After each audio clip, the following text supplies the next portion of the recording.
Folks, this is Screen Watching. It's our weekly podcast where we discuss the things we've watched on screens. It's right there in the title. My name is Dan Barrett, joined by Simon Foster. Before I introduce Simon, let's just let him sit there and stew in his own Simon Foster juices.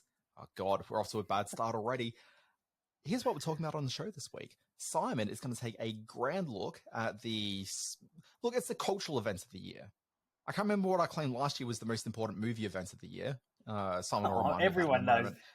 Everyone knows what that was, a certain AVATAR, but that's okay. Hello, everyone. It's good to be here on the show. Yes, I'll be looking at the Weird Al Yankovic story. Okay, so Simon will be doing that. I'm going to talk about a brand new Amazon Prime Video series called Daisy Jones and the Six, which is a little bit better than the name suggests. Simon's going to take a look at a movie that Rotten Tomatoes politely refers to as we can't sell these tomatoes in stores. It's called Empire of the Light, and that's playing in cinemas right now. And I'm going to take a gander at True Lies, the TV series. If you thought, guys, you're crazy, you cannot take a big James Cameron, Arnold Schwarzenegger extravaganza from Hollywood and turn it into a TV series, you may be right. But are you right? Stick around and find out as we do some reviews.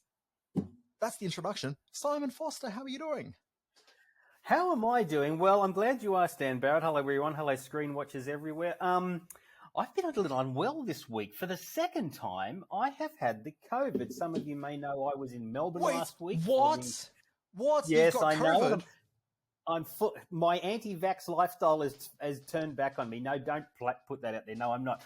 Fully vaxxed, had my boosters, but I go to Melbourne last weekend, hang out with a bunch of wonderful sci-fi nerds at my sci-fi film festival down there, come back Monday afternoon, the aches and pains settle in, and I have been all week on the couch sweating and aching with the coronavirus. So this is right now, as we record, this is about as good as I've been for the last 5 days. So it's good to be able to be up and chatting with you all. Now, Simon Foster, last week's podcast, I believe you did live from a hotel room while you were in the aforementioned Melbourne. Possibly you could have had the disease coursing through your body right then. Now, you were in that hotel room. Yeah, now she didn't appear on camera, but I do know that your lovely partner was just off to the side of the camera for the entire recording of that. So you were in a confined space for that time in Melbourne. I presume you're in relatively confined spaces in the aeroplane, the jet, as like the screen watching jet that obviously ferries us around from state locales to state locales. Obviously you would have been at that. You share a house together, obviously. Like, how is she? Is she okay? Yes, we do. Well, yeah, she is. She's been very healthy all week. She's been looking after me. The whole in sickness and in health clause kicked in. So, yeah, she's been looking after me very well and heading into her workplace on a daily basis. She was encouraged to do so unless she's showing any symptoms. They can get up and get in there. So, she's doing all right. She's of a stronger constitution than I am. She's a woman, Dan, and they are the stronger of the species. And she's showing that in leaps and bounds this week. Yeah, this is what the women in my life keep telling me, so I just presume it's true. Now, Simon, my understanding of diseases generally comes from what I learned from 1982's E.T., the extraterrestrial. I presume that outside of your house, there's a series of big white tubes and stuff that people are walking through and people in hazmat suits. Is that correct? That's exactly right. I literally stuck very closely to the lockdown laws. I did not go out of my house for literally the last 4 days. Other than my veranda to feed the local bird life, I have been well and truly housebound, rummaging through some of the old films I've been promising myself I'd watch. Boy, Tubi's good for a deep dive when you've got COVID. Some of the stuff that turns up on there you just forgot was even made. So that's been exciting. And, of course, with our Test cricketers finally putting up a bit of a fight over there on the subcontinent. Can you say that anymore? I don't think so. Or over there in India. I've had a little bit of cricket in my life as well. There's a bit of a changing of the guard this week for us sports watchers. The cricket season is finishing up. The rugby league season here in Sydney and around Australia, and the AFL, the Australian Football League, the baseball season's kicking off. Dan, pay attention. I'm talking sport. Huh. The baseball season is kicking off in the US. So this is an exciting time for people who like, as Philomena Kunk called it, theatre for stupid people, sport. Now, look, obviously I don't understand anything you've just been talking about in the last 90 seconds, but you did mention Tubi, which I do know. Yep. Yeah, a couple of nights ago, 3 or 4 nights ago, I fell asleep on the couch while I was watching a service that wasn't Tubi. It was a similar Tubi-like service. And I want to say it's called like Filmstruck. That might be right. If I'm confusing my service or not, I apologize. But anyway, it's like a really low rent sort of a tubey thing that I installed on my Apple TV a year or so ago. I don't think I've really ever watched it, or maybe I looked at it when I first installed it thinking, oh, I should uninstall that because there's nothing good on it. And then, I never got around to it. But I loaded it up and I was half asleep on the couch. In fact, I was past half asleep. I was that stupid asleep. That's like physical moment that you have in your life where that common sense says you should be going to bed, but instead you just keep on persevering, believing that you can push through it and just keep on going. I was in stupid sleep. Regular listeners of Screen Watcher will be familiar with it for sure. Yeah, I'm absolutely positive. People are very relatable right now to this situation. So I was there, I was looking through this Filmstruck. I don't think that's even the name of the platform. I was looking through it and I know I pressed play on something, which I don't even know what it was. So let's keep that in mind. I have deleted the app since, but I know that it was it wasn't in like the TQIA section, because I remember passing through that, but there was some sort of movie that had like overt gay themes. I don't remember what the film was, and it was a sort of it was like a 70s era thing which had really bad production values and whatnot. This is all I remember of it, but I know I fell asleep on the couch watching it. Okay, and I think I just press play on it, just go, oh, what's this, and then just zonk straight out. But I've spent my entire week concerned that my wife's gotten up midway through the night and come across me lying on the couch watching some sort of weird homoerotic drama and just has questions now, and I don't really know how I can answer those.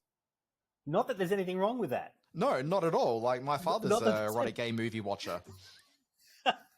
Happy World Pride Week, everyone, if you're out there listening. Yeah, well, this was the point where I throw it open to our new email address, screenwatchingpodcast@gmail.com. If you know the homoerotic drama that is probably in the public domain that Dan was watching on some tiny little random app on through Apple TV, give us an email, screenwatchingpodcast@gmail.com. Send your movie questions, send your observations, send your thoughts on this podcast to that email address, and we might read a few out of them on the air. That didn't come out right, but you know what I'm trying to say here. Boy, we really should get on with the review segment. Yeah, we really should. I mean, we can talk about unnamed gay erotic 70s cinema as the day is long, but let's get started. All day. It stinks. Simon Foster, we've got some reviews to get through. You're kicking us off with a film that came out some time ago in the United States of America, but only just got a release here. Streaming now on Paramount Plus, we've got Weird, the Al Yankovic story. Put it in. I'm tired of people thinking I'm some kind of joke. Your dad and I agreed it would be best if you just stop being who you are and doing the things you love. My whole life, all I wanted. I'm afraid we found your son at a polka party. Is to make up new words to a song that already exists. Oh, well, you should do that then.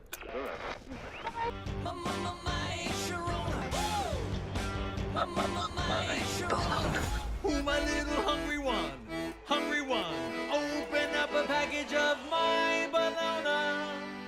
Yes, it's finally come to Australia via the Paramount Plus app. It will also be hitting the home video market via Umbrella Entertainment in a couple of weeks' time. It is, as you would expect from the great Al Yankovic, who makes an appearance in his own film, though not as Al Yankovic. This is a complete parody of the biopic, the musical biopic. If you didn't click onto that by the casting of Daniel Radcliffe in the lead role, you're already behind the eight ball. He is not only the oddest piece of casting in Hollywood recent history, but also maybe the most inspired. He is very, very funny as Weird Al Yankovic from a very young age when he gets his first accordion and decides to make a career out of writing parody songs and using his accordion as the front for his act, right up to when he became a superstar and apparently had a long and torrid love affair with Madonna on the way to killing Pablo Escobar and turning her into the new leader of a drug cartel in Mexico. Spoiler alert. So this is not a movie that is at all caught up with the truth. What you do absolutely adore with this film is some very, very clever bits of casting in very small roles. People like Jack Black turning up and Dimitri Martin turning up as Tiny Tim. Jack Black is Wolfman Jack. There's a whole lot of... And Evan Rachel Wood as Madonna is hilarious, but it all comes down to how much Daniel Radcliffe throws into the role of Weird Al, and he just gives his all. He is as cut as you wouldn't believe. When he gets his shirt off, he is looking super fit. And in photos of Weird Al at the end of the movie, you see that he was like a taut and terrific young man. And Al certainly gets that part right. But the part he also gets right is the self-deprecating, self-mockery that made Weird Al such a lovable character for so many years. It's a very silly, very funny film, kind of like the Dewey Cox story. What was that called? Walk Hard, the Dewey Cox story a few years ago. A send-up of those musical biopics. I think this one does it better. There's at least 4 or 5 moments where I burst out laughing, had a really big giggle to myself, and that's not a bad hit and miss ratio for a film like this. So Weird, the Al Yankovic stories on Paramount Plus. As you mentioned prior to us recording, most people who wanted to see this have probably already seen it. It's been floating around now for nigh on 6 months, maybe, since it debuted in America. So we're just playing catch up here in Australia, but it's great to be able to finally see it. Yeah, just a complete sort of side thought. Daniel Radcliffe, who I really like Daniel Radcliffe. Like, I'm very much #Team Radcliffe. But Yeah, I find there's something like slightly disappointing because as I said, I've got like all the stock in Daniel Radcliffe, but it just sort of seems interesting that at this point in time, he's going around starring in the Weird Al Yankovic story, which is a Tubi original, as I recall. So it's not necessarily, it's not a Netflix thing. It's not for one of the premium streamers. It's for Tubi. Okay, so you've got that. And like, there's nothing wrong with him starring in that. Like, that's fine. But it seems like that's the biggest thing he's done for a little while. And on top of that, he's doing it at that exact same time as the Daniels, the directors of the movie that he was in, where he was a farting corpse. Okay, it just kind of seems a little bit sad that these concurrently are happening, where the Daniels have gone on to be in, like, behind the scenes of the movie that will probably win the Academy Award this year. Meanwhile, he's there dressing up in a wig and a moustache. And to me, there's something a little bit disappointing about that. Yeah, look, it's interesting because he has taken his Harry Potter stardom and really gone after some left-of-center roles. That horror movie he was in called Antlers, that horror comedy was another very strange film. Certainly Swiss Army Man was a very strange film. He's going all out in this one to be as un-Daniel Radcliffe as possible. But the very notion of his casting as Weird Al Yankovic just set people, right off when it happened. I think this is less of a downward step in his eyes and more of a stretch for him as an actor. I've seen some Tubi originals. This is of a much higher quality than the Amber Heard and Johnny Depp trial and stuff like those, which are some of the other Tubi originals. This is a fairly funny film. And when you get talent like Rainn Wilson in there and Evan Rachel Wood, and this is a certain pedigree to it that you don't expect from this kind of parody. So, yeah, I think he's exactly on the trajectory he wants to be on. But yeah, the movies themselves have been of varying quality, if not really incredible originality in most cases. Yeah, I don't know. I think I just prefer to see something where it's less of a wild swing and more something a little bit more more crowd pleaser. That's not even a word I'm after. Just something which, will get a few of the butts in seats, up the career a little bit and then keep on playing it weird. I'm trying to think, didn't he was the baddie in that Lost City, the Sandra Bullock thing from a couple of years ago, which was sort of his dabble in studio comedies, but even that was a bit of a left field choice to cast Daniel Radcliffe as, but he's so bound to Harry Potter. If all of a sudden he tries to go off and play the, opposite, someone as a lawyer or something like that, as Mr. Joe Average or Mr. Everyman, it can't be easy for him. So, yeah, but you never get to do that unless you do it. Sure. Like, the audience will always see you as Harry Potter if you. Yeah. Anyway, Simon, let's keep it going here. Let's be more nimble on our feet. Let's talk about Daisy Jones and the Six, which is streaming now on Amazon Prime Video. I don't even know why we're doing this. It's not a duet. Billy, you wrote a good song, not a great one. Did you guys want to record something or fight more? I'm fine either way. Okay, let's get this started. This is Honeycomb. Take one. Can I ask you a question? What do you think the song's about? What do I think the song is about? What the song what that I is the wrote? song What do I about? think the song that I wrote is about? It's about starting a new life. I don't know who I am. It's about dreaming of something different. Baby. Simon Foster, I'm always a little bit curious as we start sort of diving into some of the streaming programs. Do you know what this program is at all? Just yes or no? No, other than some of the artwork I've seen for it and references to Almost Famous, which has me intrigued, I really don't know anything about this. Yeah, keep the Almost Famous reference in your back pocket because we're going to be swinging back around to that shortly. So, look, this is the logline on it. As I said, this is a Amazon Prime Video series. It's a 10-parter, so it's a limited series. It's not going to continue past the 10 episodes. Here's the logline. In 1977, Daisy Jones and the Six were on top of the world.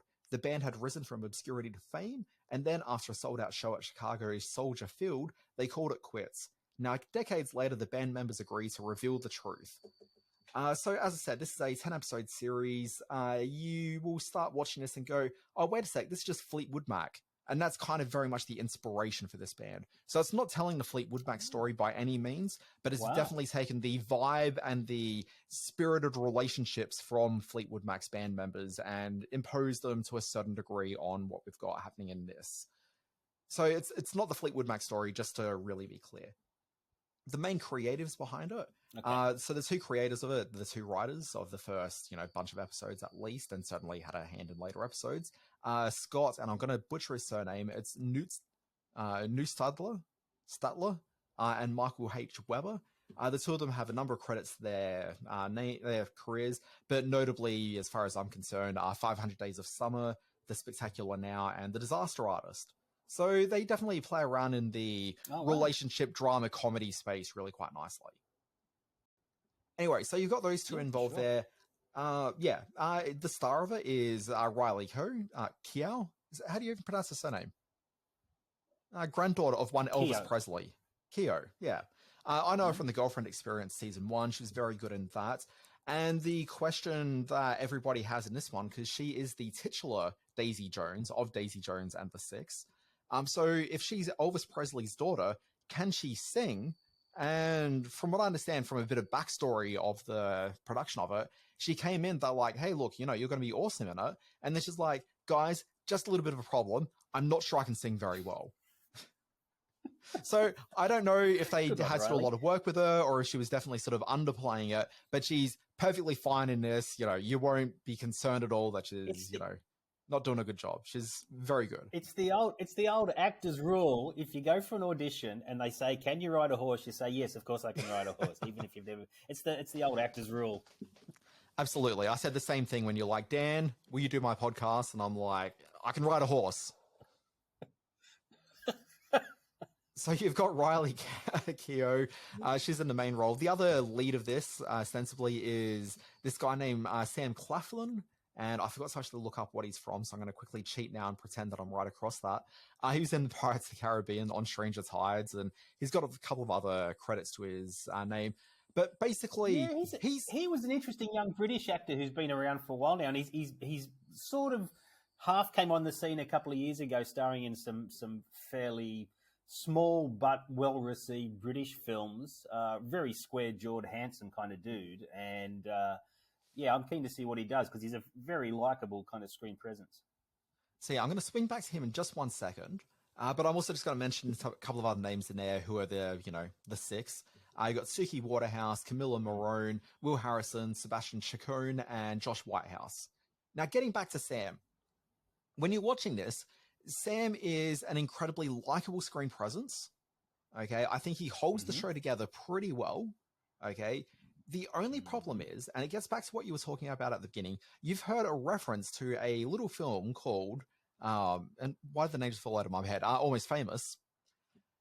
The problem with this is that I kept on watching him, and he doesn't quite have the same je ne sais quoi, I believe is the French term. okay, as the male lead in that, whose name I've also forgotten. The one that isn't Patrick.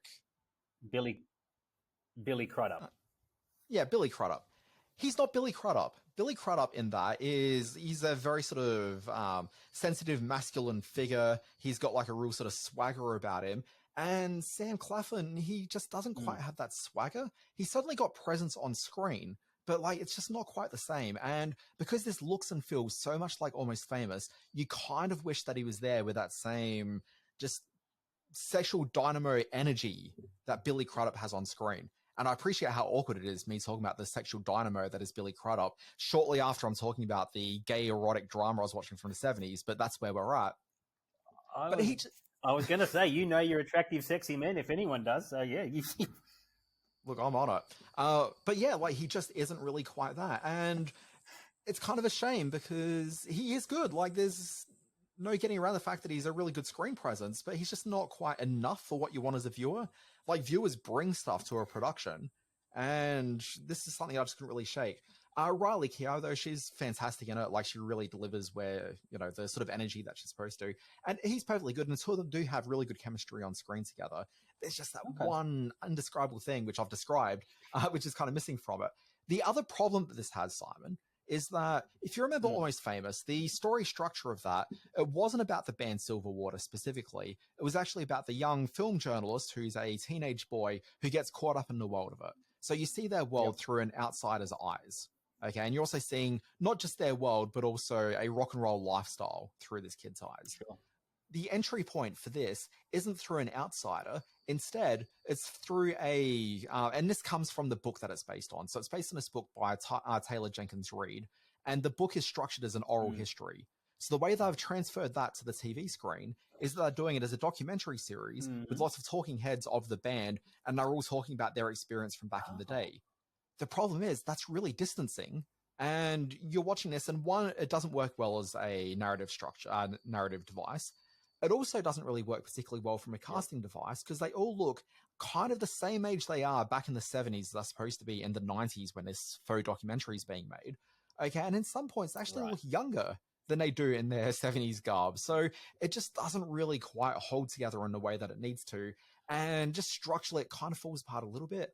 But that said, I've sat down watching this. It's about a band that come from, I'm trying to think where they were originally. I want to say Boston, possibly, find their way in Los Angeles.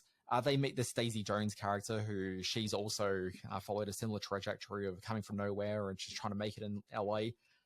And it's about them just forming a band together, Fleetwood Macking, and then, you know, become huge. And as the descriptor says, the band falls apart.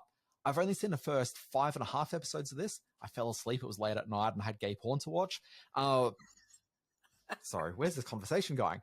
So I've only seen the first 5.5, but it's a really breezy watch. I found myself wanting to go home and watch 1 to 2 episodes of this every night for a couple of nights. And I'm very keen to finish this podcast so I can go back upstairs and finish the rest of it. It's a smooth, easy watch. You'll be engaged, but you probably won't fall in love with it, which is a shame because there's so many elements of this recipe that has you just ready just to fall in love with this program. It just doesn't quite do it. I'm going to make an announcement here on the podcast. I think for the first time, Rumours, the classic Fleetwood Mac album, is my favourite album of all time, and Fleetwood Mac are my favourite band. So I didn't cotton on to the fact that this show is kind of a faux retelling of the Fleetwood Mac story. Daisy Jones certainly sounds like a Stevie Nicks stand-in. If she comes to the band after they've hit LA, that's what happened to Fleetwood Mac. So I'm super keen to check this out. 2 quick points and quick answers. Period recreation works a treat. Looks great. Looks great. Songs, are they convincing performers, and are the songs convincing as a hit band would have? Band is convincing on screen. The songs are written by a bunch of contemporary artists at the moment, like Phoebe Bridgers, for example, contributes a couple of songs. Okay. But the artists that are the contemporary artists are also artists who have a lot of music which is very much a throwback to sort of 70s era music anyway. So it fits really well. Like, you will watch this and just believe that these are, you know, songs of the time. Also, just a really cool thing, every episode opens with a Patti Smith song. And the song just fell out of my mind. Dancing Barefoot. There we go. Dancing Barefoot. That's the song. Okay, all right. You know the song. Daisy Jones and the Six is on Amazon Prime as we speak. I think I'm going to watch that. That sounds like something that I could give a go to. It's good. Also, sorry, Simon, just because you mentioned your favorite album, and I thought it was rude you didn't ask me what my favorite album was. And this is the thing, like, there's obviously a little bit of time between us, you know, so cultural influences are slightly different, and, you know, it's a generational thing. So while you're a big fan of 1977's Rumors, for me, it's very much 1989's Jive Bunny the album. Jive Bunny the album, a fine piece of musical pop culture. Well done. Yeah, absolutely. I saw the new Sam Mendes film called Empire of Light.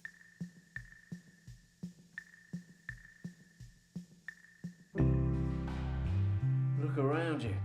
This whole place is for people who want to escape, people who don't belong anywhere else. How do you feel? I do feel a bit numb, I suppose. The world is changing. Wow. You can't reverse it.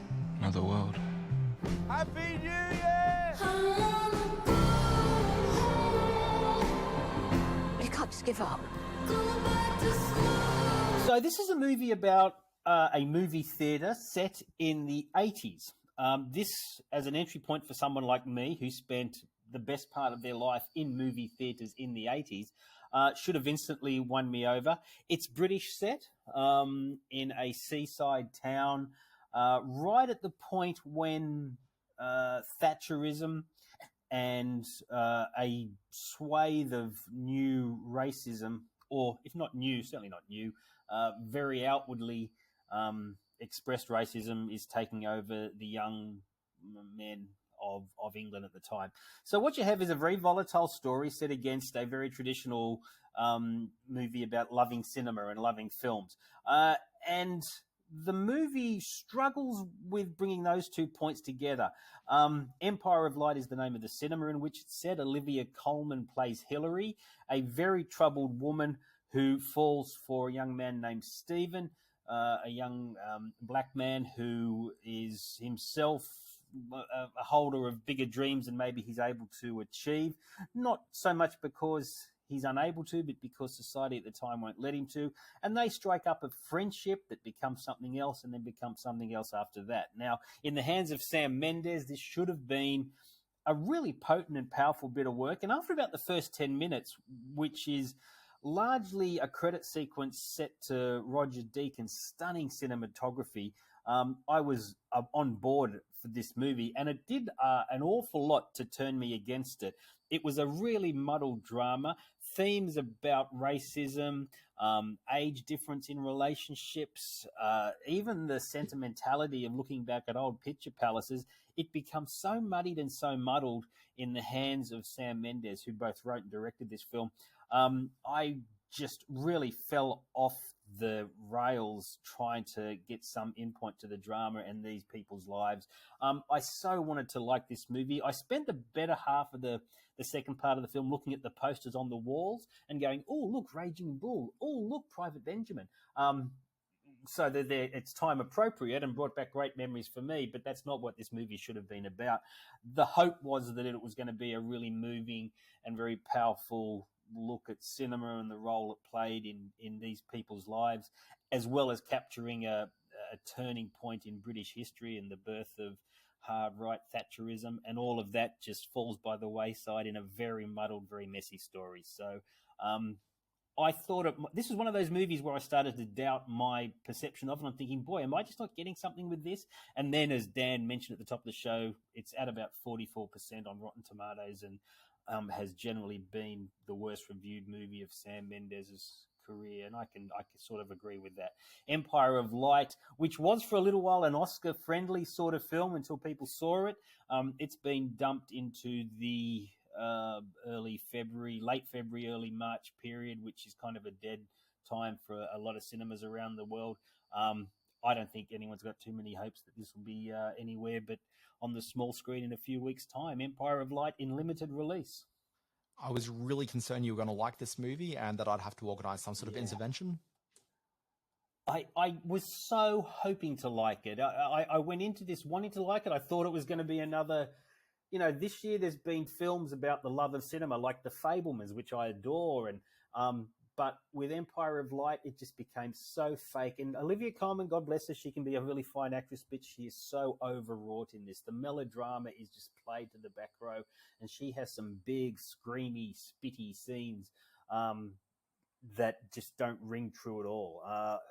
People like Toby Jones, Colin Firth in some smaller roles, they do what they can to brighten things up, but generally this is a major misfire from a lot of really talented people. I can absolutely see why it got Oscar nominated for cinematography and for Trent Reznor's music, and I can also absolutely see why it wasn't nominated for anything else. Okay, Simon, we're going to have to move on and talk about True Lies, the TV series. Hey, sweetie, listen, the conference is running long. Can't believe that you're going to be late again. It's been like this for what, months? It's a sales banquet. Well, have fun in Cleveland. Please don't be mad.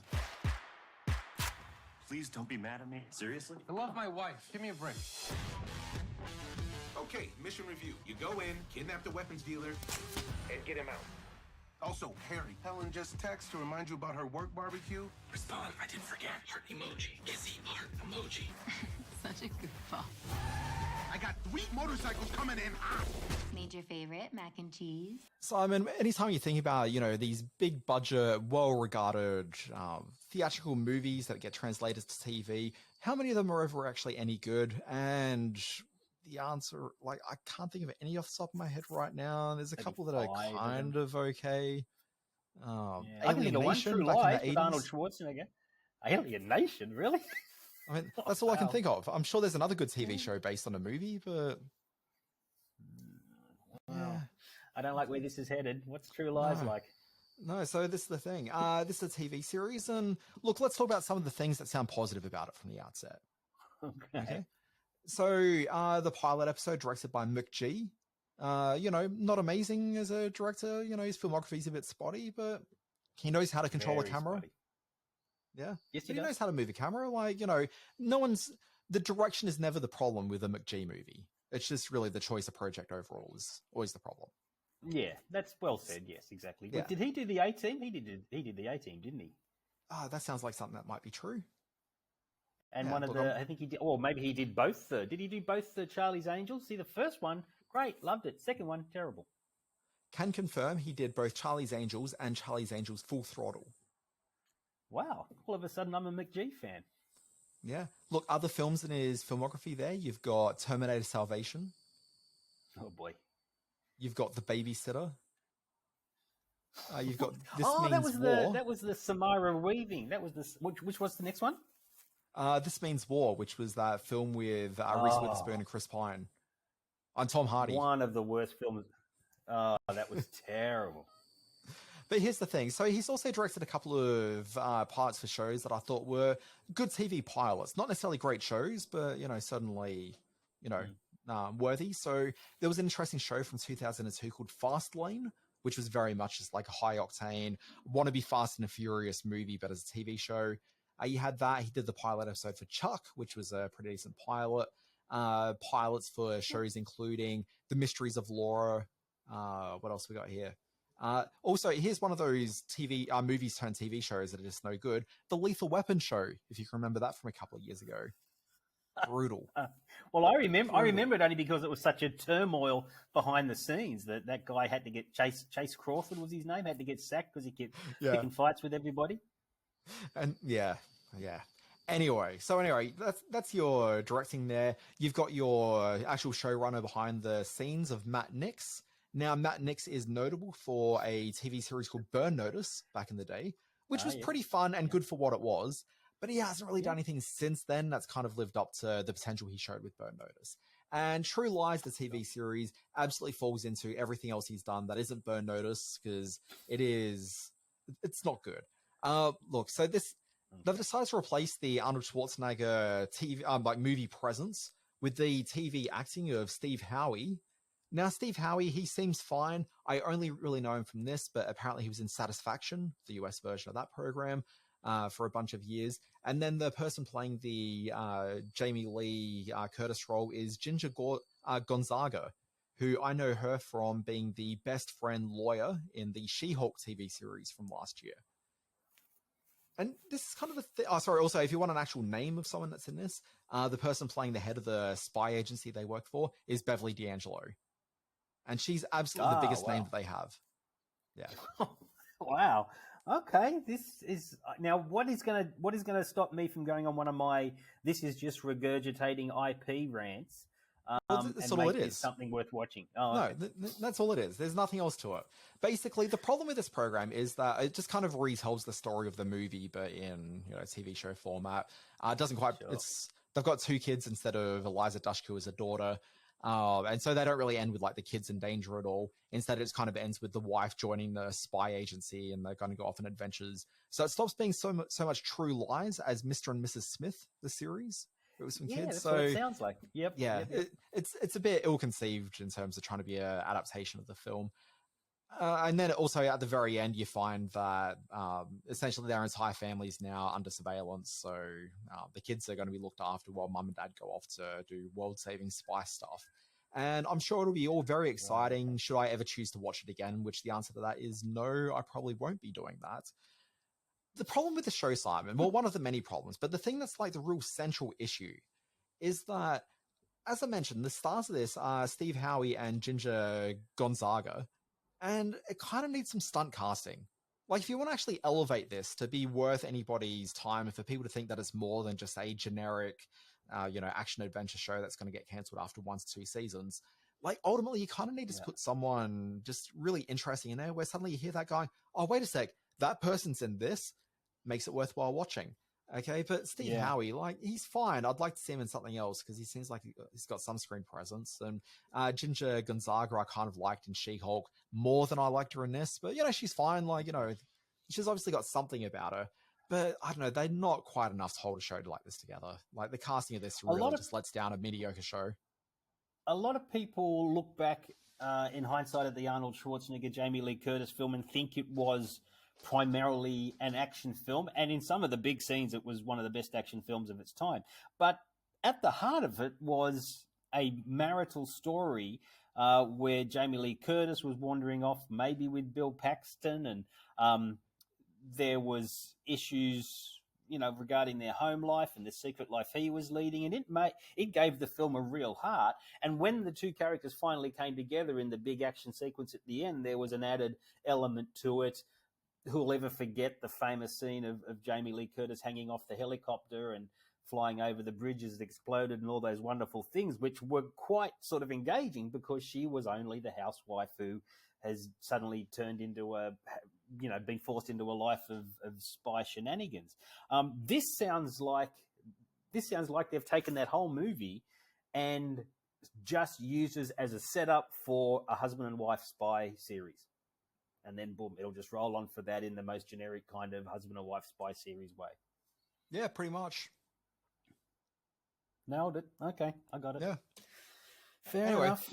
Just as generic as you Did I see that Tom Arnold made an appearance in this? Obviously in a movie and not the TV series. I think he's not in the TV series? No.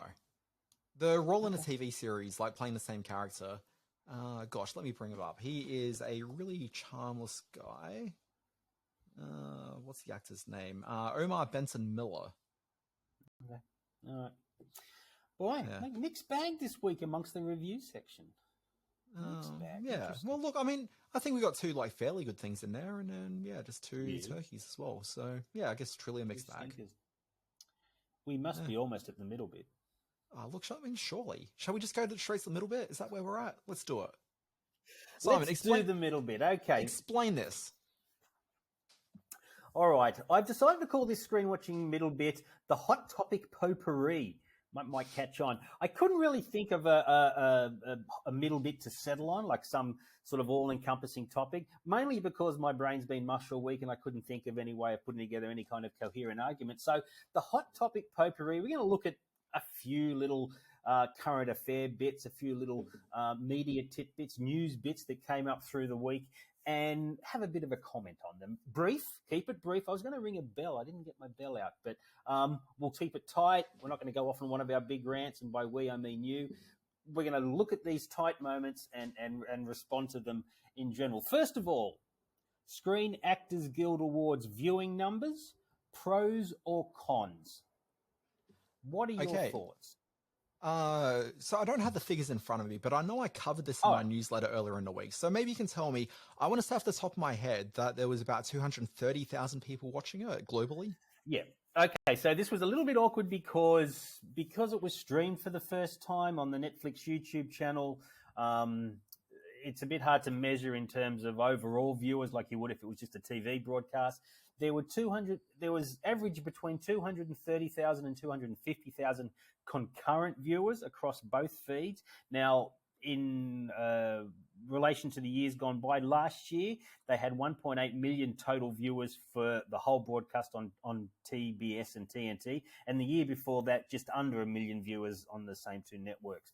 Now, the SAG Awards have said the ceremony live stream generated more than 1.5 million views across YouTube, Facebook, and Twitter in the first 12 hours, and then there were an additional 20 million odd views in clips and packages like that over the next 24 hours. So it's a muddy pool that we're venturing into, but putting the SAG Awards on a streamer on YouTube, hit or miss, Dan Barrett?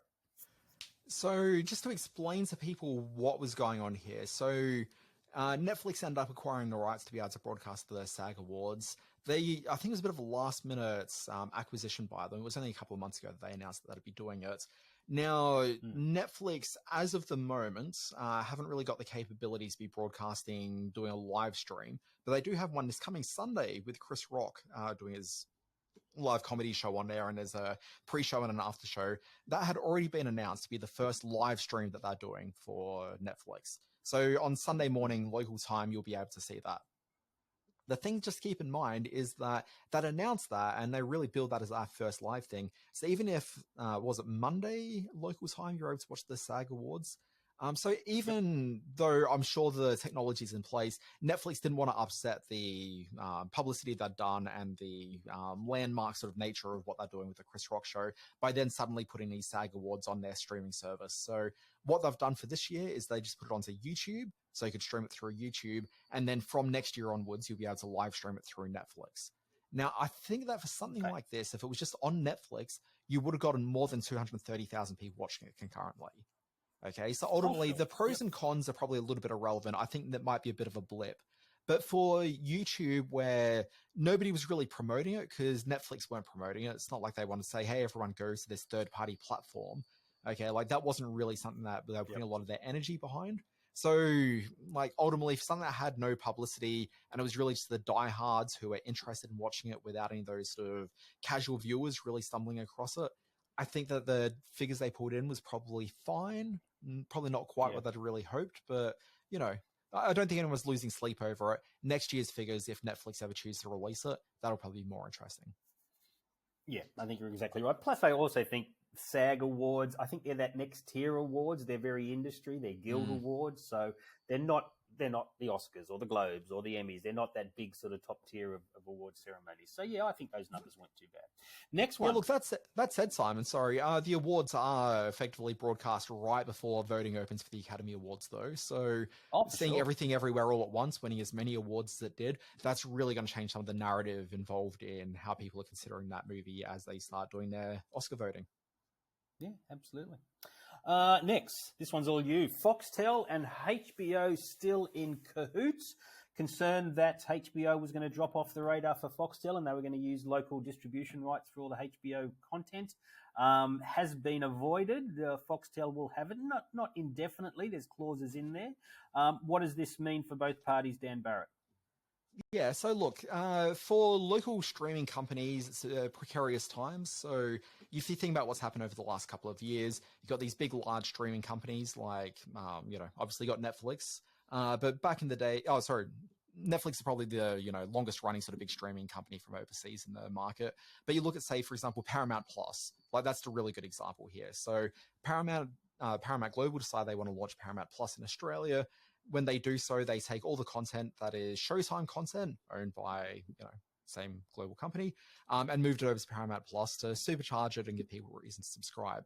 What that means is that Stan, which had the rights to the Showtime content, they didn't really have an opportunity to be able to like bid for it again. So Paramount Global thought, you know what, it has to be on our service. You know, we've got to do this. So it just means that suddenly there was one of these very large content providers that suddenly no one was able to bid for. And as these companies move into Australia, it means that there's fewer and fewer companies for your Stans and your Foxtels, Foxtel/Binge, to be able to buy programming en masse. Like, they can still go to various sort of indie producers around the world and sort of smaller networks and strike deals. But ultimately, what you kind of want is one of these big deals, like a Showtime deal, like an NBC Universal deal, like a HBO deal, where you can suddenly just pay like a large amount of money, gives you all that content, and then you just get other stuff ad hoc on top of that, and then you've got yourself a service. But they don't have that. And so as these services move to Australia, it makes it so much harder for your programmers at Stan, your programmers at Binge/Foxtel to be able to get like that big primo content that everyone's excited by, which is why now Stan, for example, is largely driven by content from Stars and MGM and some of the lower tier places because they don't have the big content output deals. So what we've got here is the big granddaddy of these content deals being the HBO deal. And that was more or less likely to disappear from the market as well. And if that happened, it means that suddenly Stan and Binge not only don't have access to that HBO library, but then suddenly they're going to have an HBO competitor in the market, which means that as people are thinking about their bills and thinking, do I want HBO Max in my life? And the answer for a Binge subscriber is probably yes, because the reason why you got Binge was probably for that HBO content. So essentially they'd be competing with another big service, and then that just sort of shrinks the potential market for your local streaming services. Now, if you're Paramount Global, Paramount Plus, you're not actually that concerned about it being a relatively small slice of the market because you're amortizing this because you're global. But when you're just an Australian company, this is a really big deal. So cut to what this news is, which is that Foxtel have actually re-signed their deal with HBO. They refer to it as a multi-year deal. Okay, comments by Amanda Lang, who's the head of content over at Foxtel. I don't think that's actually a job title. But anyway, Amanda Lang from Foxtel basically said something to the effect of there's some optionality with the deal as well, which is a really great opportunity for us to be able to be flexible with this deal. But what that's really saying is that HBO have said, hey, well, Warner Brothers Discovery, who own HBO, have said, look, you know, happy to re-sign the deal, but we don't want it for like a locked-in term. Basically, if we want to be able to exit the deal, then, you know, we've got an off-ramp to be able to bring the deal to an end. So what they're doing is saying that, yes, we want to launch HBO Max or whatever they'll rebrand that service as in Australia, but we're not quite ready to do it yet. So they've re-signed with Foxtel, and so that's where the content's sitting. Great news for Foxtel and Binge, because it means that they've got this premium content that they've based a lot of their marketing around, and a lot of their subscriber base is interested in that. Really strong move for them. The question is just how long is this really going to be? Probably 2 years maximum. You know, we'll see how that plays out. Yes. See, that's interesting to me because doesn't this almost smell a little bit of Foxtel releasing some upbeat press releases and trying to put a good spin on the fact that HBO are just saying, oh, yeah, you can keep all our House of Dragons and you can keep all our Sex and the City stuff for now, but when we're ready to launch, we're taking it all back. So you just do what you want with it until we're ready, and then we'll let you know when we want it.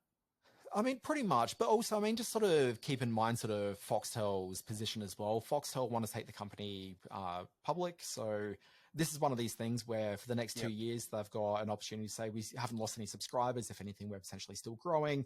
It looks like a company that's on the move, and it makes that ability to go public actually possible. If they'd lost this, then, you know, there's much bigger questions around the future viability of Foxtel. So it's a lifeline, gives them access there. And also, I mean, my understanding of things is that Telstra is kind of eager to not necessarily be part of this anymore. So they want to see the public offering happen. So this kind of facilitates that. Ant-Man 3 had a huge drop-off at the US box office in its second week. The third installment took home just $32 million during its second weekend, a 70% collapse that surpassed the drop in Black Widow, the previous record holder until then, which debuted during the pandemic 2 years ago. So, does this suggest that the MCU especially as Ant-Man 3 is devised as the launch of the new phase of the MCU storytelling movie universe. Does it suggest there's a crink in the armor? Is that even a phrase? I'm not sure. Bad analogy. Or is it just that they came up against a lot of competition in Cocaine Bear, were coming off a holiday weekend, did have some dodgy reviews for it. It wasn't a very well-reviewed Ant-Man saga. What can we read into the mega drop-off of Ant-Man 3? What I would say is that clearly it drew an audience, so there were definitely an audience, and there was an audience there for the second week, which is a pretty big drop. But what you can probably read in is say that it's front-loaded with all the Marvel, the MCU enthusiasts who all turned up for it, and then when it came to second week, the fact it's an absolute stinker, okay, like that word of mouth just got out and about. So I would sort of suggest this, Simon. We should point out very quickly that those sort of drop-offs, although 70% is a new record, most of the last half dozen MCU titles have been in that 60 to 70% range in terms of their second week drop-off. So it's not unusual. I think, as I said, I think the last one, Black Widow, was like a 68% drop-off. So it's not out of the realm, out of the reach of what the actual figures are anyway. Yeah, look, I mean, that's not even just a Marvel thing. This is kind of a big Hollywood blockbuster thing where you do find sort of fairly steep drops. Sure. Like after when you reach that second weekend. Yep. There's very few films that really have like a really strong hold. This is just a significant drop. What I'd probably sort of suggest about this is think about the conversation that exists around these Marvel films now. If you think about the conversation around Ant-Man, man, Mad Men, the film from the MCU, I think it'd be an incredible piece of work. But no, Ant-Man 3, when people are talking about the film, like they'll talk about the fact that, you know, the story was a little bit garbage. It wasn't very funny. It just kind of, I mean, for an Ant-Man film, it didn't have him getting as small as an ant or as big as, you know, bigger than, you know, usual. Like that's the whole thing with Ant-Man. He gets small and big. Yeah. Paul Rudd just remained Paul Rudd sized for the whole thing. I mean, a shrunk down version, but like still like a Quantum Realm version. But still, like, he didn't change size, like, after that. Like, that's kind of what you're there for. You want the gimmick. When you bypass all of that, the one thing that's missing is, and Simon, feel free to play Dan Barrett Avatar Bingo, because that's where this conversation's heading. If you think about the conversation around Avatar, the reason why that film did so well is because the conversation was, you need to see this film in a cinema. It's a film they spent an obscene amount of money on, and that was right there on the big screen. You could go there and have an actual experience where there is spectacle on the screen. You go and see the Ant-Man movie and the special effects just looked really cheap and chintzy, and you're really just seeing it out of obligation because you've seen all the other Marvel films. There was nothing that was really selling you on going to see this, and there particularly wasn't the fact that this is a big screen adventure you need to see on the big screen. So if I'm a casual viewer and I'm thinking, do I want to see this movie? I'm like, well, I've heard the special effects are kind of rubbish and it's not that exciting to watch at the cinema, so why don't I just hold out for 2 months to go and see it on Disney Plus? Like, I can't fault anyone for having that mindset. So, like, you're not going to get that from an Avatar viewer. Like, no one's hanging out to watch Avatar at home. Like, if you want to see that movie and see it in a way that will actually be exciting, you've gone to the cinema to see it. The box office shows that. So I don't understand why these Marvel films aren't going all out, actually talking up their spectacle and having that as a selling point for these films, because it's not there and the audiences are waking up to that. Yeah, sorry, you just dropped out there. But the point I would also make is that Ant-Man 3 is very much a second-tier character, and if you put the MCU fans offside and they're not coming back for that second or third viewing, you're not going to get the casual MCU viewers to come along to it, hence the 70% drop-off. So there you go. I've just lost you on screen. I'm sure you're still listening to me, which is what you really should be doing. Look, I am, Simon. I don't know if you can hear this, but I actually call bullshit a little bit on the idea that Ant-Man's a second-tier character. Like, most of the Marvel characters have been second-tier characters when, like, they've launched. Like, no one knew what an Iron Man was beforehand. Okay, like, no one really knew that. No one, like, you know. But a long time ago, he was repositioned as the big cheese, the head honcho, the introduction of A-list acting talent into the MCU, and that he was going to kickstart the franchise, the MCU brand, in a way that we hadn't seen before. So he had that going for him. I mean, for the casual viewers who, like someone like me who knows a Captain America, knows an Incredible Hulk, like I didn't know Iron Man, I must admit. Ant-Man was always that second tier character who exists between the Punisher and those third and fourth tier hardcore comic book lover characters, and the Hulks and the Captain Americas right at the top. So that is, I guess, is what I mean by that. Yeah. Finally, in this middle bit, bit of an opinion one, this one.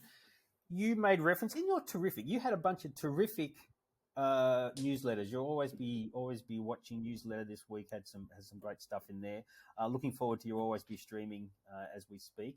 Was Andor too good for Star Wars? And by that we mean everything that's come in the wake of Andor has paled next to Andor. So did this terrific Tony Gilroy written storyline, which engaged us all so much, re-energized my love for Star Wars and making it must-see TV for me, has it made the kind of silly, fun, comic booky, under 10-year-old adventures of the Mandalorian seem a bit less important? Yeah, so look, I was being a little bit provocative, which is that idea of, is Andor too good for Star Wars? Has it ruined Star Wars? Yep. Because ultimately what I think's happened, and this is the conversation I've been seeing from people online since Mando dropped a couple of days ago, which is just this simple thing of everyone's like, well, I watched Andor, and now Mandalorian doesn't really seem as good anymore. Okay, and what they're really saying by that is that I'm an adult person. I finally saw a Star Wars program that was written and produced for adults in mind, with some fairly complicated themes, some complex language and dialogue, some acting performance that had a lot more nuance than you usually find in a Star Wars production. It was overtly less silly and over the top. Not without silliness, but just less silly. So you've got things, and it was actually Star Wars for grown-ups. And then suddenly I think that a lot of these people had sort of gotten used to watching Star Wars for grown-ups, and then find themselves a couple of minutes into The Mandalorian going, wait, why am I watching this? And I've got sympathy for that. Like, I completely understand that they've suddenly realized that a thing that they were willing to give some leeway on previously, because that's kind of just how Star Wars has always been, and that's sort of coasting off the sort of vibe of what Star Wars has always been portrayed as. Suddenly, when they're given something which is up the maturity stakes, they're like, oh wait, Star Wars can actually be something which is suitable for me, and suddenly what was Star Wars is no longer actually, it doesn't quite cut the thread anymore. Just to wrap this up, I just want to say that there's another aspect to this that I've found myself sort of gripped by. As someone who grew up on Star Wars and was a mad keen Star Wars person, and still is to a certain degree, I suddenly found myself missing things. Like, I didn't watch the Obi-Wan series, and I didn't rush to see the last few episodes of The Last Mandalorian. Although I did, absolutely mark in my calendar when Andor was coming out, there are now aspects of the Star Wars universe that I haven't seen, and I don't care not having seen. And I figure that this is even multiplied even more by people who follow the Marvels, and all of a sudden they find that on Disney there's She-Hulk and there's Moon Knight and there's that werewolf thing, and maybe they're not seeing that. And there's this thing gets in your head that, okay, we don't have to see all of this stuff to still call ourselves real Star Wars fans. So it's to me, that's really lessening the brand and almost undoing all the good work of the legacy of how it all came together. Does that make sense? Is that a fair thing to say? Look, so I'm going to put things in like comic book terms for a moment. So if you think about like Marvel, like all the Marvel stuff that you see on the TV and in the movies, and then compare it to the comic books, the way the comic books are structured is that each week they publish, anywhere between 5 to 30 Marvel comic books, and you choose the ones that you like and you sort of follow that through. And every so often you come across a storyline that might cross over into another one. So you might not necessarily want to read like an Ant-Man book, but suddenly your favorite character, which happens to be Daredevil, ends up crossing over with the Ant-Man for that week or that month or whatever. So you're like, oh, okay, well, I'll pick up the Ant-Man book for this, part 2 of 3, and then I'll just keep on reading Daredevil afterwards. Like, that's kind of how comics work. And so comics readers are just used to this idea of dipping in and out of things when, it kind of suits them. And I don't think they've really developed that same sort of a vibe around the TV shows and movies. So comic book fans don't think anything of the fact that they're not buying all the Marvel books in any given week, because it's a lot of books and it's a lot of stuff to churn through. You just grab the stuff where the flavor suits you. It doesn't make you any less of a fan, if that's even important to you. It just means that, you're reading the stuff you want to read. The same thing should apply to the TV shows and the movies for both Marvel stuff as well as Star Wars. And I actually kind of like there's a lot of different flavors and vibes of Star Wars out right now. I'm not a big animation person, so I haven't really watched the Clone Wars cartoons or the Bad Batch. But what I've kind of liked is that, for the most part, these Star Wars programs have actually more or less sort of said that they're fairly self-contained. If you're not watching the cartoon stuff, they'll give you enough information in the Mandalorian TV program to know what's been happening in the cartoon that you're able to keep up with the program. There might be a moment or two where your eyes kind of glaze over and you're not quite paying as much attention because you just don't care. But like, they've given you enough information to keep on going. Where I think they've made a big mistake with the season of Mandalorian is, Simon, did you end up watching the Boba Fett series from beginning to end? No, yes, I did. I was one of the I got on board with that, and I actually ended up liking that a little bit more than the Mandalorian series. So yes, I did watch all of that, but not the Obi-Wan. Yeah, I mean, I kind of thought that all the stuff that had Boba Fett in it was kind of shit, but that show kind of redeemed itself a little bit when they said, you know what, let's not even do episodes with Boba Fett in it. Instead, let's just shoehorn 3 episodes of The Mandalorian into the back end of Boba Fett.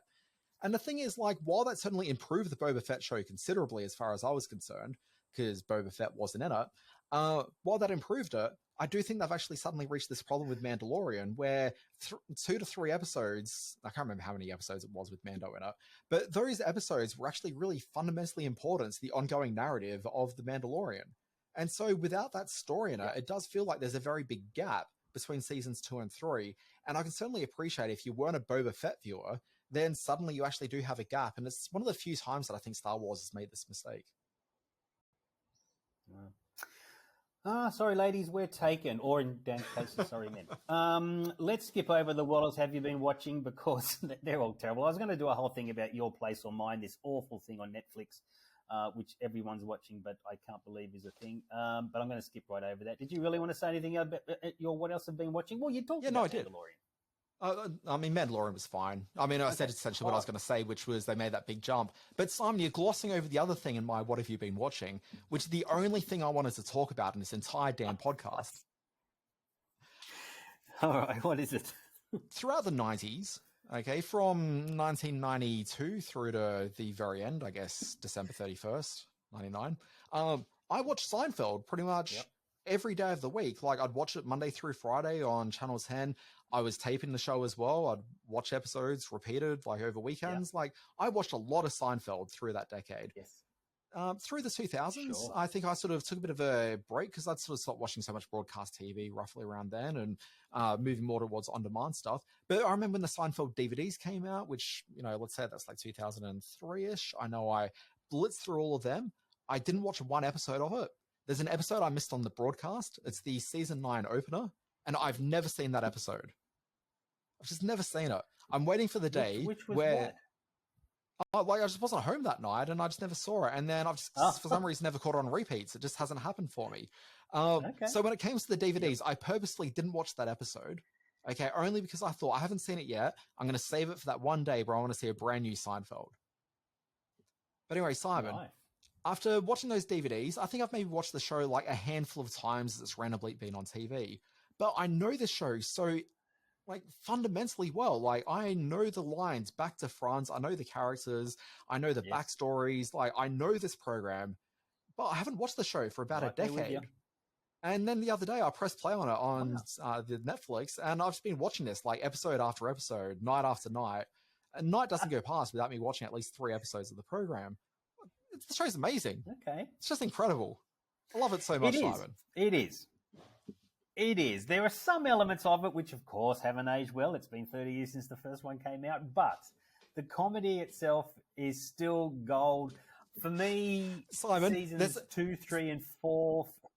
I was going to say, there's an episode in season 5 where Elaine's dating a guy named Joel Rifkin? I think that's right, which is the name of a serial killer. But, like, you know, yeah, it could just be murder. I kind of missed that. But she's sitting on the couch and they're trying to come up with alternate names that he could change his name to because after so long he's realized I can't keep going around with this name.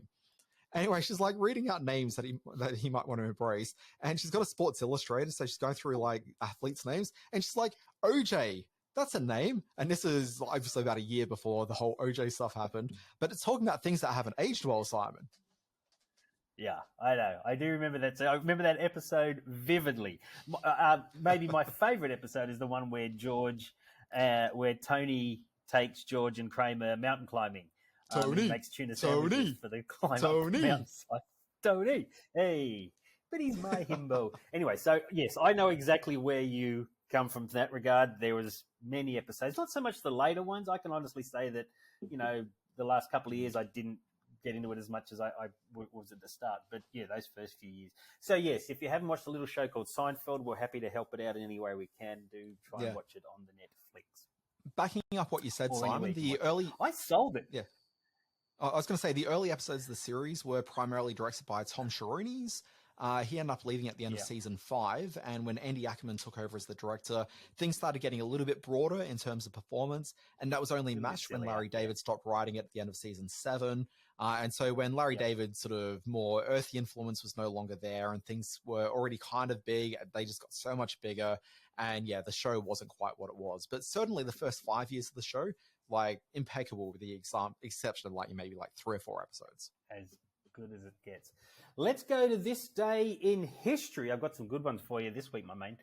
March 3, 1975, Graham Kennedy is taken off the air and banned from live broadcasts after he impersonates what kind of animal on his 9 network show, Graham Kennedy? Okay, I'm going to see if I can do this. I believe it was a crow. It was a crow. And did you know that footage of the infamous crow call incident is not available either in the 9 archives? And as recently as February, our friends over on the TV Black Box podcast, they went hard to try and find it anywhere, any sort of archive that might hold the crow call moment. 9 doesn't have it. The NFSA don't have it. So it may be lost to time, which would be a terrible, terrible shame.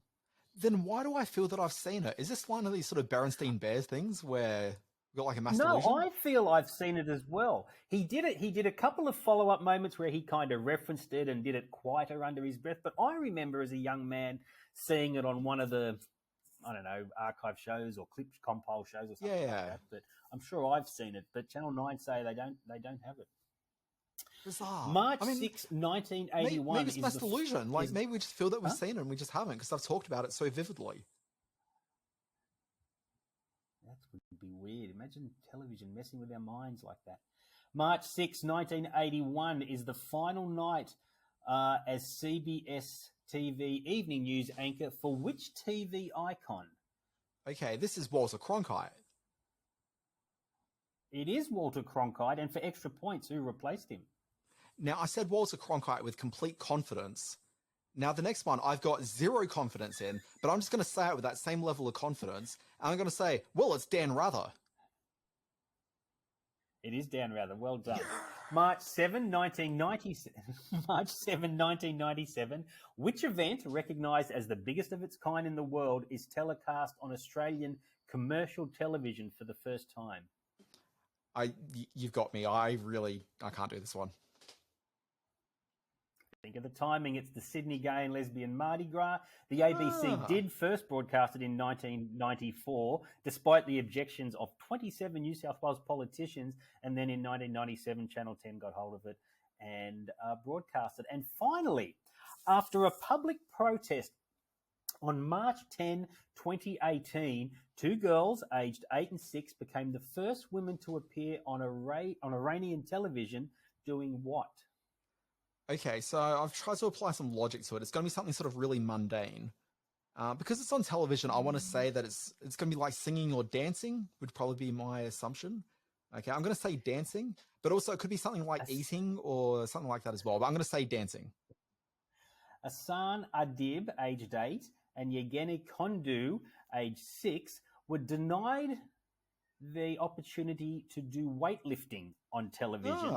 When paperwork between the 2 local governments got lost, they were seen crying on air. The video went viral, and as the crowd cheered, they came back the next day and became the first female weightlifters to appear on the state-owned Channel 3 network in Iran. So there you go. That's at the age of 8 and 6. At the age of 8 and 6. I found out in doing my research for this that second only to soccer is weightlifting in Iran. Is in terms of sports popularity. So that's amazing. Dan, birthday time. What do these birthday buddies have in common? I don't think you'll get this. May 4th, 1954, Catherine O'Hara. March 6, 1967, Connie Britton. March 8, 1943, Lynn Redgrave. And March 9, 1934, Joyce Van Patten. All beautiful, talented ladies. Now, what would be the one thing that binds them I'll give you a clue, in the world of television? I mean, I can only imagine that each of them have off-the-wall sexual chemistry with Eugene Levy. That's probably true. I mean, who doesn't? But yeah, no, sorry, you got me. I can't do it. They've all been leading ladies in sitcoms. Fairly broad answer. March 4, 1954. Catherine O'Hara, of course. Wait, sorry, that's it? They've all been in sitcoms? They've all been the leading ladies. They've all been the co-leads in sitcoms. It was a walk-up start for you. This is your ballpark. I'm making these easy for you. You may as well just say they're all mammals. Also, sorry, wait a second. Which is the sitcom that starred Connie Britton? Co-lead, she played Nikki Faber for 100 episodes in Spin City. I knew you were going to call that the Spin City thing. I would hardly call her a leading lady in that show. She was certainly part of the ensemble cast. I will give you that, but not a leading lady by any means. Thank you very much, sir. She was the leading lady in the series and had the most number of episodes across the entire run of the series, even when Charlie Sheen took over and she asked to be written out. Oh, I've done my research, my friend. Heather Locklear only did 71 episodes. So Nikki Faber, Connie Britton as Nikki Faber was the lead. Catherine O'Hara, of course, in Schitt's Creek. And she's done lots of voice and guest work. And, of course, the Second City TV years. But Schitt's Creek was her first sitcom lead role. Lynn Redgrave played opposite Wayne Rogers in 41 episodes of House Calls back in 79 to 82. And the lovely Joyce Van Patten played in all 42 episodes of The Good Guys, 1968 to 1970, opposite Bob Denver, or Gilligan, and your friend and mine, Herb Edelman, a young Herb Edelman. So there you go. Now, Simon, I'm just going to bring something up to the camera here. I don't know if you can see it. Okay, but... I haven't... Controversy in the birthday quiz. So I'll see if I can squeeze in the video edit that happens. 1 second. Sorry, my iPad's just being a bit of a... I wouldn't use anything else with internet on it the way you're pixelating. Okay, 1 second. Look. What's he got? If you're able to see this at all, let's bring it up here. Can you see here this publicity photo for Spin City? That's exactly what I know. And there she is right there. No, the only Simon. Female amongst the ensemble. Sorry, where is she standing? Because I can see Michael J. Fox at the front. And then I can see that guy that was in most of the episodes of the show that was also in the first episode of Homicide: Life on the Street. And then I can see a whole bunch of other cast characters. And then I can see Connie Britton right up the back of that group there. Sorry, all in the very bold how's she one of the leading ladies of the show? Like, Simon, come on. She's the only leading lady in the show. I stand by my birthday quiz. Controversy, I want you to contact us on screenwatchingpodcast@gmail if you have at gmail.com if you'd like to disagree with Dan. Anyway, here we are at the end of the podcast. I'm outraged. I've never felt so much anger at the birthday quiz, which is weird considering some of the previous answers on the birthday quiz. Simon, are we signing off now? We probably should. Folks, thank you very much for listening to Screen Watching. My name's Dan Barrett. I'm on Twitter @TheDanBarrett. You can start your day with my free newsletter. It's called Always Be Watching. And you can find that at alwaysbewatching.com. So I'm so angry, I can't even say these words. The newsletter at alwaysbewatching.com. It's got the big stories in TV, streaming, and film. Check it out on Monday. There's going to be a special feature about what it actually means to be a leading lady in a TV program. On Friday, if you're a supporter of Always Be Watching, you receive the Always Be streaming newsletter, and it recounts the big shows that launched that very week. Simon. You can read my words over at screen-space.net. You can visit at Screen Watching Podcast on Facebook, where you can still win tickets to see Andrea Riseborough's Oscar-nominated performance in To Leslie. We've still got a few double passes to give away to that. At Screen Watching on the YouTube channel, I did a terrific interview with April Wright, the director of this great documentary called Back to the Drive-In, about what it means to run a family-owned drive-in. That's on our YouTube channel. And you can certainly go to @screen_watching on Twitter for all your social media needs. Okay, and sorry, Simon, just to confirm, what's the email address that people can reach us at? Screenwatchingpodcast@gmail.com. You're writing to it now, aren't you? Sent. Simon Foster. That's what I thought. It's been a pleasure. Folks, thank you very much for listening. We'll be back next week, probably. I mean, there's no guarantees at this point. Well, I'm going to go off and watch Connie Britton in Spin City. Look, you can watch her, and then watch all the way in the background. All the way back there. No, you're fading, pixelating. Let's just call it quits here. Bye-bye. Personally, my favorite leading lady from Spin City was Carla Gugino, who was genuinely the second co-lead of the program for the 9 episodes until they fired her from the program. Nope, you're gone. Can't hear you. Bye, Dan. I'm going through a tunnel.